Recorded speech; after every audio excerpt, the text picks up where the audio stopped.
Le pouvoir de mon papa Laurent Gbagbo, son côté humain. Il était humain. Allez à Draman Ouattara. Hey, quelqu'un n'a qu'à fabriquer Sergueï pour écrire Draman dessus. D'Abidjan, là, tu vas voir. Draman, c'est un sanguinaire criminel. Il n'a pas de pitié. Draman n'aime pas les Ivoiriens. Gbagbo a aimé cette jeunesse de la Côte d'Ivoire. Tout pouvoir, il fait vos pouvoirs là-bas finir. Donc, vous, les animaux de Draman, là, si on se trouve sur le panel, là, à faire des coups d'État, enlever ça dedans. Il n'y a pas coup d'État. Soro a expliqué clair qu'est-ce qui n'a pas marché. Je viens en Côte d'Ivoire, pris mon avion et j'étais prêt à assumer mon arrestation une fois à l'aéroport d'Abidjan. Je peux vous le dire. Monsieur Ouattara a envoyé des émissaires pour me convaincre de ne pas rentrer en Côte d'Ivoire parce qu'il voulait me faire un chantage. Il me proposait deux choses. La première, je viens en Côte d'Ivoire, je dissous mon parti, j'annule ma candidature et je rentre au RHDP, c'est-à-dire dans son parti, et il ne me poursuivrait pas. Je serais peut-être même l'enfant prodige, je serais choyé par le RHDP, ou alors je reste en exil et il ferme les yeux sur une éventuelle poursuite. J'ai refusé de céder à ce chantage. J'ai refusé la compromission. J'ai pris mon avion. Je devais atterrir à Abidjan. Il y a coup d'État dedans? Non. Même si tu es animal, comment? Même si tu es fils d'un animal, tout le monde sait qu'entre Soro et Draman, c'est repose sur un point.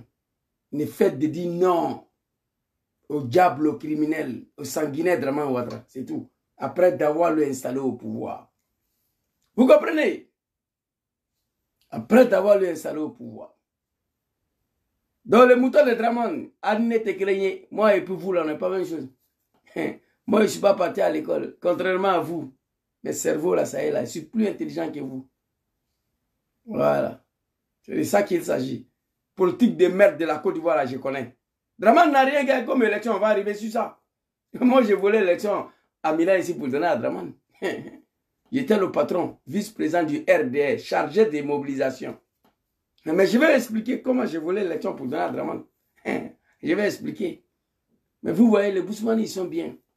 Ils sont très gentils. Ce n'est pas des animaux. Est-ce que vous savez une anecdote? Le 21 Zouglou, le Molière était à Parma, donc j'étais invité, je suis parti là-bas. Le représentant du bureau des FPI en 2010, là, il s'appelle Innocent. C'est mon gars. On est devenus amis après les élections.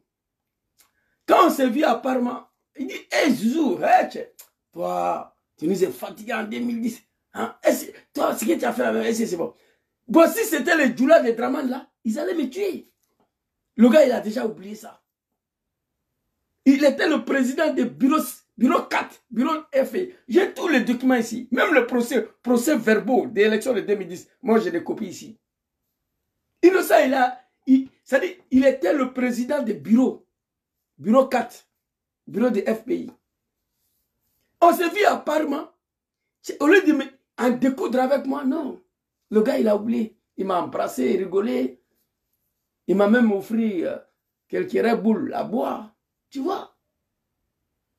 Il a oublié. Mais si c'était le Djoula de Draman là, non, c'est pas toi qui as volé l'élection pour donner à Gbagbo en 2010. Ils allaient me tuer.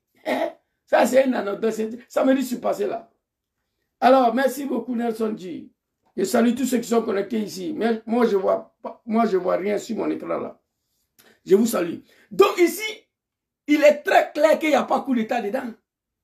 Monsieur Ouattara Draman, appelé Soro, il a envoyé des émissaires, lui proposer des choses. Tu viens en Côte d'Ivoire, tu dissous le GPS, tu annules ta candidature, tu rends au RADP. Il a dit non.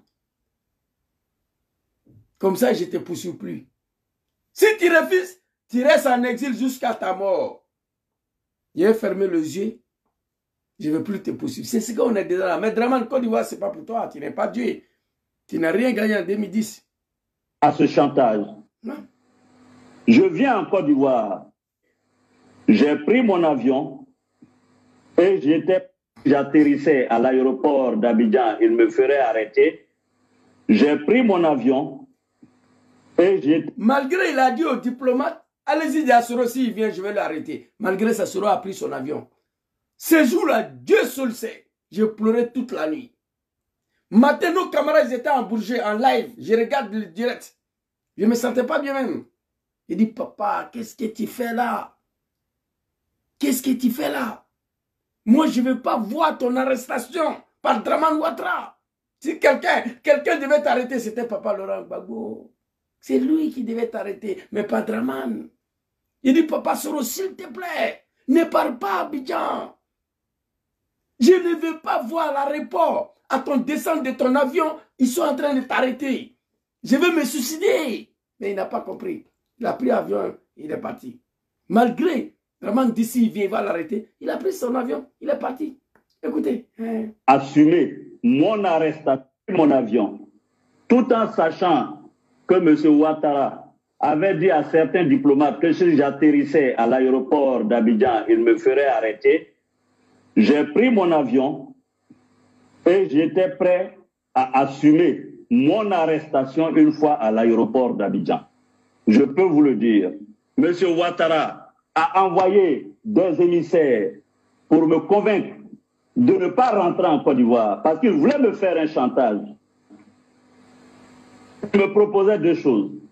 La première, je viens en Côte d'Ivoire, je dissous mon parti, j'annule ma candidature et je rentre au RHDP, c'est-à-dire dans son parti, et il ne me poursuivrait pas. Je serais peut-être même l'enfant prodige, je serais choyé par le RHDP, ou alors je reste en exil et il ferme les yeux sur une éventuelle poursuite. J'ai refusé de céder à ce chantage. J'ai refusé la compromission. J'ai pris mon avion. Je devais atterrir à Abidjan. C'est le même Ouattara qui a effrayé les autorités aéroportuaires. Hein?